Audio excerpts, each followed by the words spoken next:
The M1 Abrams Main Battle Tank.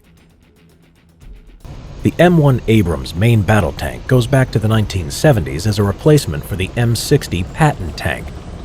The tank's origins start with the MBT-70, or Main Battle Tank 1970, a project developed by the United States and West Germany that would produce a more maneuverable and cheaper vehicle than the M60. Development of the MBT-70 went over budget, and West Germany withdrew out of the project, while in the United States, Congress had to be convinced to continue the project in a cheaper and more simplified form as the XM803.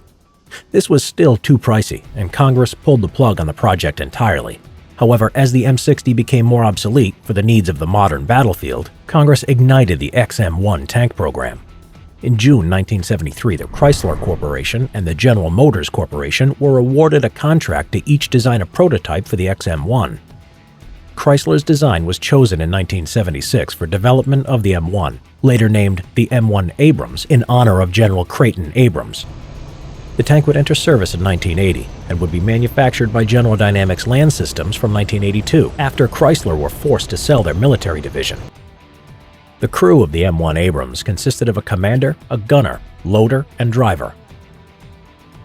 The M1 was armed with a 105mm gun, and its upgraded version, the M1A1 Abrams tank, and then the M1A2, produced from the mid-1980s, features a 120mm smoothbore gun.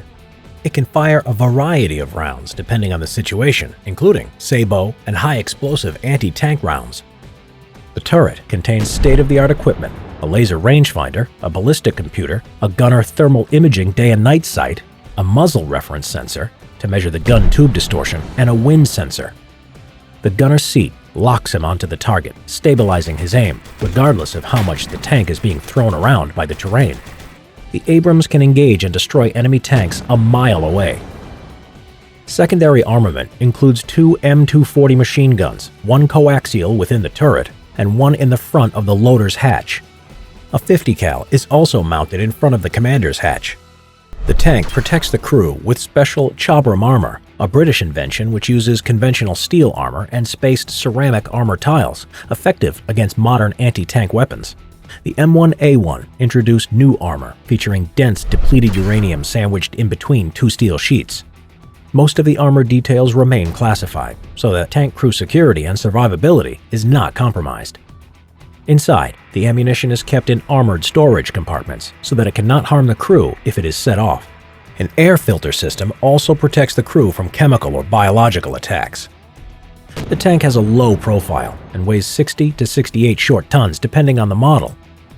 The M1 Abrams has great mobility using its gas turbine AGT 1500 engine, which gives the tank a performance of 42 miles per hour or 72 kilometers an hour on the road, or 30 miles per hour or 48 kilometers per hour off-road. In 1991, during Operation Desert Storm, the world recognized the M1 Abrams' capabilities. The U.S. military would send troops to Kuwait against the Iraqi troops who had invaded and occupied the country. 2,000 M1A1 Abrams were deployed by the U.S. Army and Marine Corps. By the end of the conflict, they had destroyed 2,600 Iraqi armored vehicles. Not one Abrams tank was destroyed by the enemy. The 9 Abrams tanks that were destroyed were by friendly fire or on purpose by U.S. forces if damaged to prevent their capture. The deadliness and quiet operation of the M1 Abrams tank has earned it such nicknames as the Beast, or Dracula, and the Whispering Death. The Abrams continues its service in the present day by the U.S. military, and we'll see a new version, the M1A3, in the future.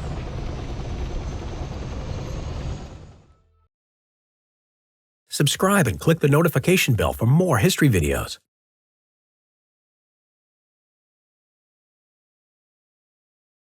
Hey, Simple History fans! Thanks for watching.